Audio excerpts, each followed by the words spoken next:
and welcome to Week 4 of the Christian Sports Recap. This is Stephen Solomon coming at you with the past week's athletic highlights. The high school volleyball and football teams were both in action. Unfortunately, we were unable to attend any of the games with staff because they were all away. But never fear, I, Stephen Solomon, would never leave you, the fans, without something to feast your eyes upon. Other than me, of course. The CSR staff has broken into the offices of the coaches and stolen some game film. We're not proud of what we did, but we are proud to bring you highlights from the St. Joseph Christian Lady Lions versus the Mid-Buchanan Dragons. The Lady Lions hopped on a bus and made a road trip to face the Lady Dragons of Mid-Buchanan. We'll start this off with a beautiful set from Cortland Osborne to set up a wonderful kill by Ashley Critchfield, and then finish with some awesome Lady Lion dancing. Here are the Lions showing some great teamwork to get a nice back row kill from Casey Hall, and then, as you so well remember from the last clip, end in some more celebratory dancing.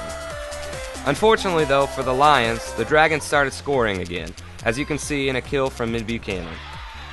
The Lady Lions would not quit just yet though, as you see from this powerful kill set up by Cortland Osborne by Ashley Critchfield.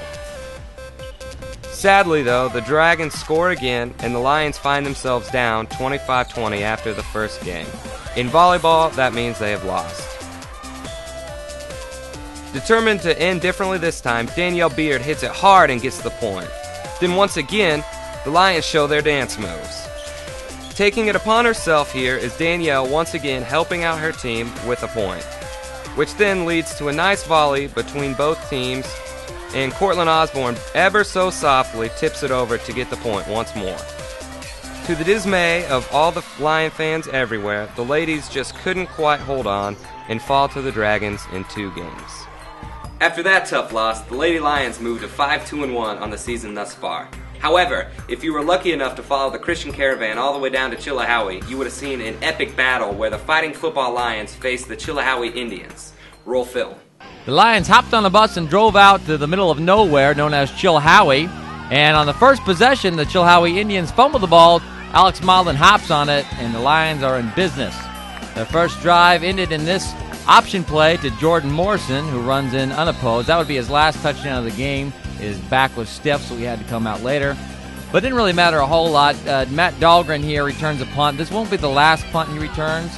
He actually was up for Athlete of the Week because of this stellar special teams performance. Look at him stiff-arm defenders and run to the end zone. That was Matt Dahlgren, brought the score to 12-0.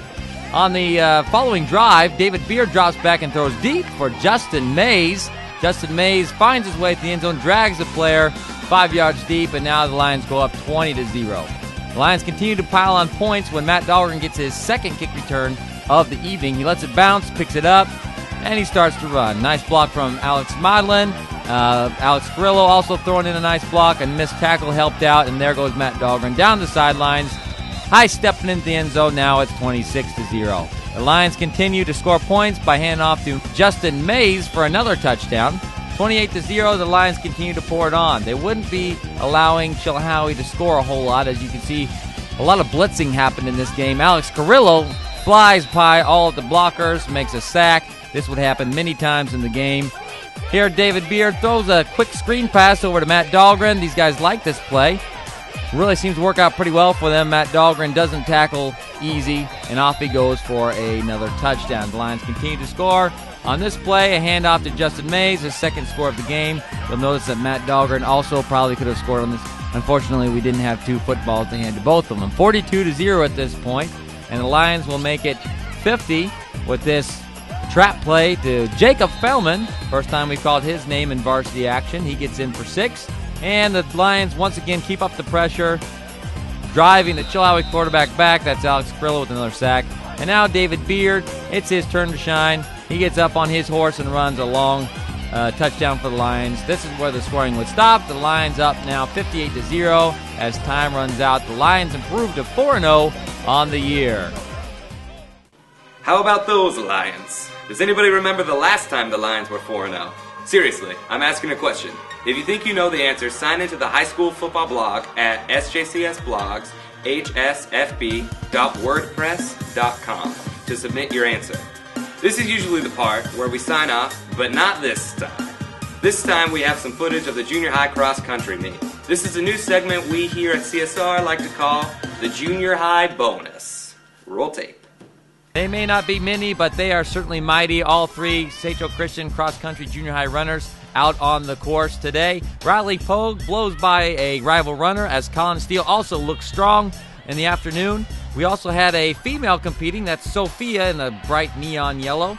She ran awfully strong herself. Here's what the kids had to say about the Bodie cross-country meet. Today? I think it went fairly well. Beat my time last year, so it went pretty good for me. Great. I got a 7:20 and I got 13th place and I ran really strong. What an exciting meet that must have been. Speaking of cross-country meets, the high school team participated in a meet at Platte County last week. Participating members were Lauren Schmitz, Hannah Olson, Chris Fry, Robbie Kaufman, Isaac Black, Aaron Schmidt, and Stephanie Ferguson. The most notable finisher was Hannah Olson, who finished 16th place. Not bad when you consider there were 31 schools and hundreds of participants. Although I am sure you would love to continue to hear my sultry tones inform you of the latest sports news, my time is up. Be sure to tune in next week as CSR takes a look at the Lions' first home football game, a district game versus Stewartsville, as well as 2 high school volleyball games. We also will take a look at the high school cross-country results from the Benton meet and surprise you with another junior high bonus. Well, you've been great. I've been Steven. This is CSR, and that's the way the cookie crumbles.